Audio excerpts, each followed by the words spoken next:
दीपेंद्र सिंह हुड्डा जी, माननीय सदस्य श्री दीपेंद्र सिंह हुड्डा जी, 10 minutes please. अध्यक्ष महोदय, भाजपा सरकार के लगभग 7 वर्ष के कार्यकाल में अर्थव्यवस्था के क्षेत्र में कथनी और करनी में इस सरकार के बड़ा अंतर रहा है और ये बजट भी उस कथनी और करनी के अंतर को चरितार्थ करता है। आत्मनिर्भर भारत की बात करने वालों ने स्किल डेवलपमेंट का बजट घटाने का काम किया है। संवेदनशीलता की बात करने वालों ने दिव्यांग कल्याण का बजट घटाने का काम किया। तो न्यू इंडिया की बात करने वाले सरकार ने वैज्ञानिक अनुसंधान का बजट घटाने का काम किया है। सबका साथ सबका विकास का नारा देने वाली सरकार ने अल्पसंख्यक कल्याण का बजट घटाने का काम किया है। तो राष्ट्रवाद की बात करने वाली सरकार ने जवानों की पेंशन का बजट घटाने का काम किया। किसानों की आय दुगनी करने की बात करने वाली सरकार ने कृषि बजट घटाने का काम किया है। तो भारत को विश्वगुरु बनाने की बात करने वाली सरकार ने शिक्षा का बजट घटाने का काम किया। मगर ये कथनी और करनी में अंतर केवल इस बजट तक सीमित नहीं है। 7 साल का कार्यकाल इसका गवाह। बड़े बड़े नारे दिए गए। नारा था कि 2 करोड़ रोजगार हर साल देंगे, 14 करोड़ मिल जाने चाहिए थे 7 साल में। मगर यही सरकार है जिसके कार्यकाल में पिछले साल 70 साल में सबसे अधिक बेरोजगारी के दर को सरकारी आंकड़ों के माध्यम से NSSO के सर्वे ने दिखाने का काम किया। मगर 70 साल का केवल अकलौता बेरोजगारी का रिकॉर्ड नहीं तोड़ा। 70 साल में सबसे ज़्यादा बेरोजगारी दर हुआ तो आपकी सरकार में। 70 साल में सबसे ज़्यादा डीजल पेट्रोल महंगा हुआ तो आपकी सरकार में। 70 साल में डीजल पेट्रोल पे सबसे ज़्यादा टैक्स लिया गया, पेट्रोल जीवी सरकार है, तो आपकी सरकार में।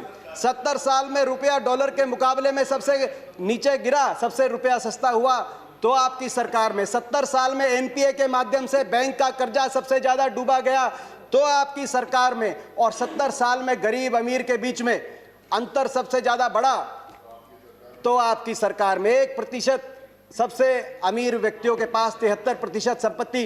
केवल कोरोना काल में 11 सबसे अमीर जो हिंदुस्तानी हैं उनकी संपत्ति में 13 लाख करोड़ का इजाफा।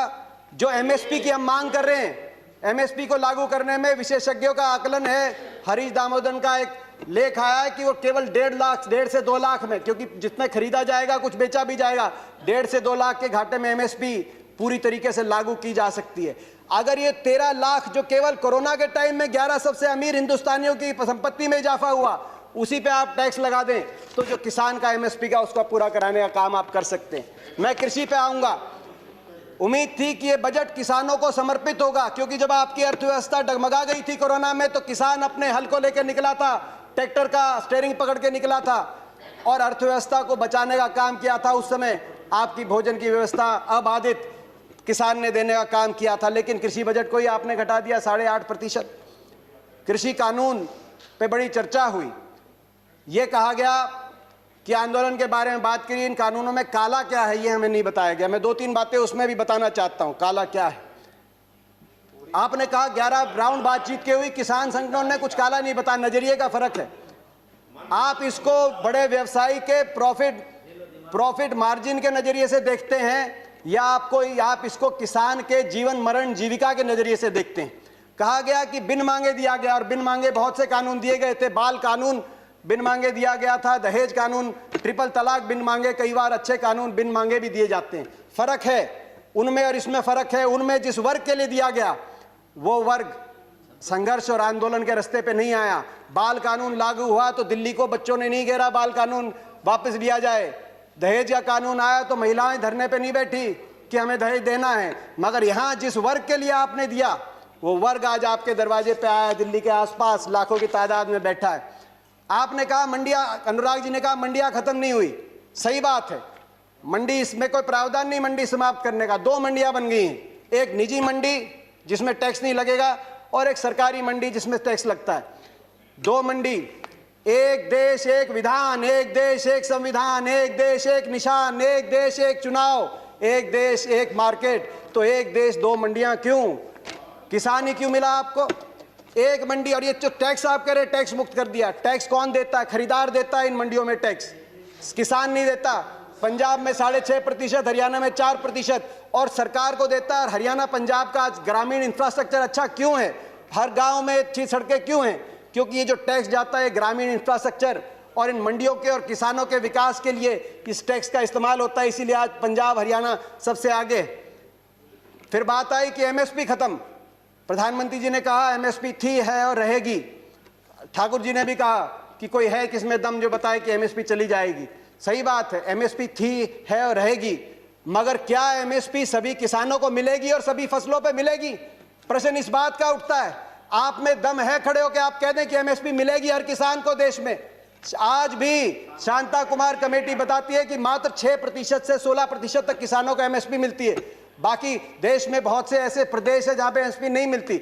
आपको चाहिए तो यह था जो पंजाब हरियाणा पश्चिमी उत्तर प्रदेश में एमएसपी मिलती है वही एमएसपी बिहार में मिले, जहां धान 800 रुपए 1000 रुपए में जा रहा है, 1800 रुपए में हमारे यहां धान मिल रहा है। आपको चाहिए था कि इसको वहां पे लेके जाएं, मगर आप वहां के किसान को की परिस्थिति हमारे यहाँ की करने की बजाय हरियाणा पंजाब के किसान की परिस्थिति उस तरह की करने की तरफ लेके जाएं। प्राइवेट की बात करी कि आप प्राइवेट का खिलाफत कर रहे हैं। प्राइवेट की खिलाफत नहीं कर रहे, प्राइवेट आए, मगर मंडी के अंदर आने से किसने रोका प्राइवेट को? प्राइवेट मंडी के अंदर आए और एमएसपी से ज्यादा में खरीदे। कह रहे हैं बाहर भाव ज्यादा मिलेगा, विकल्प होगा, बाहर ज्यादा मिलेगा, बाहर ज्यादा भाव मिलेगा प्राइवेट में। तो आपको यह कानून बनाने में क्यों आपत्ति है कि अगर एमएसपी से कम का कोई कॉन्ट्रैक्ट होगा तो वो कानूनी बाध्य, उस पर बाध्य होगा। हरियाणा के अंदर 2007 में हमने कॉन्ट्रैक्ट अमेंडमेंट लाए एपीएमसी के अंदर, निजी अलाउ किया निजी कंपनियों को, मगर साथ में कानून लिख दिया कि अगर कॉन्ट्रैक्ट एमएसपी से नीचे किया जाएगा तो गैर कानूनी होगा और कानूनी कार्रवाई होगी जो लोग इस तरह का कॉन्ट्रैक्ट करते हैं। आप कह रहे हैं ज्यादा मिलेगी तो आप कर दीजिए, ये कानूनी प्रावधान देने का आप काम करें। आपने कहा कि एक शरद पवार जी ने चिट्ठी लिखी थी, आपने कहा कि मुख्यमंत्रियों का समय हुड्डा कमेटी ने भी इसकी सिफारिश करी थी कि एपीएम सुधार हो, एपीएमसी एक्ट के अंदर बदलाव हो। मैं बताना चाहता हूं कि हुड्डा कमेटी ने, जिस कमेटी में प्रकाश सिंह बादल जी, ममता बनर्जी जी और नीतीश कुमार जी भी सदस्य थे, उस कमेटी ने क्या सुझाव दिया था इस पे? उन्होंने कहा था कि एपीएमसी में सुधार हो मगर एपीएमसी का विस्तार हो। सबसे पहले मंडी, जिस प्रकार से हरियाणा में हर 10 किलोमीटर में मंडी हमने स्थापित करी थी अपनी सरकार में, पूरे देश के अंदर हर 10 किलोमीटर में मंडी बने। दूसरा, प्राइवेट अगर आए तो मंडियों के अंदर आए, एमएसपी से ज्यादा पे खरीदें, एमएसपी से कम पे खरीदते हैं तो कानूनी कार्रवाई हो, वो ऐसी खरीदारी अलाउ ना हो। तीसरा, एमएसपी की कैलकुलेशन C2 के आधार पे हो, A2 कॉस्ट नहीं, C2 खर्चे के आधार पे एमएसपी कास्ट हो, जो आज किसानों की सबसे बड़ी मांग है। चौथा, एमएसपी जो चौथे उसमें कहा कि कर्जे का जो दर है वो no discussions please, no cross talk, no cross talk, no cross talk. किसी और की बात रिकॉर्ड पे नहीं जा रही है। दीपेंद्र जी कंटिन्यू। ये सिफारिश थी।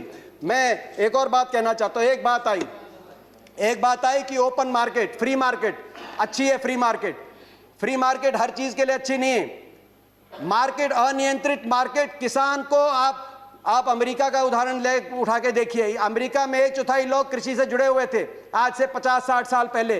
फ्री मार्केट लेके आए, आज मात्र 1% अमेरिका की जनसंख्या कृषि पे आधारित है। क्या एक कंसेप्ट आया फ्री मार्केट के बाद? गेट बिग और गेट आउट। छोटा किसान सरवाइव नहीं कर पाया बड़े बड़े धन्नाडों के आगे, बड़े बड़े कॉर्पोरेट प्लेयर्स के आगे। आज अमेरिका के अंदर 450 एकड़ की जोत वाला एवरेज किसान के पास, हिंदुस्तान की तो किसान की एवरेज जोत आज मात्र 1.7 एकड़ है। हमारी तो 50% आबादी कृषि क्षेत्र पर निमंत्रित है। ये कैसा मुकाबला करेंगे बड़े कॉर्पोरेट्स का? गेट बिग और गेट आउट, ये गेट आउट होंगे तो कहां जाएंगे? क्या हमारी अर्थव्यवस्था अमेरिका की तरह? मैं आखिर में अपनी बातें कहते हुए अपनी बात कंक्लूड करना चाहता हूं। बिचौलियों की बात करी कि आपने बिचौलियों से मुक्त करा दिया, कमीशन एजेंट से मुक्त करा दिया। मैं पूछना चाहता हूं इस सदन से, ये जो बड़े बड़े धन्नाड आएंगे, बड़े कॉर्पोरेट हाउस आएंगे, टाटा, बिरला, अदानी, अंबानी, पूर्ति, ये किसकी श्रेणी में आएंगे? बिचौलिए नहीं तो ये क्या किसान की श्रेणी में आएंगे या उपभोक्ता की श्रेणी में आएंगे? ये सबसे ज्यादा अपने मुनाफे को कमाने के लिए बड़े बड़े लोग आएंगे। तो बिचौलियों की आप जो बात कर रहे हैं, आखिर में मैं अपनी बात कंक्लूड करते हुए, प्रधानमंत्री जी ने एक और बात की कि इस आंदोलन में कुछ पवित्र लोग हैं और कुछ अपवित्र लोग हैं। प्रधानमंत्री जी की बात हम मान लेते हैं, कम से कम आप पवित्र लोगों की बात मान लीजिए।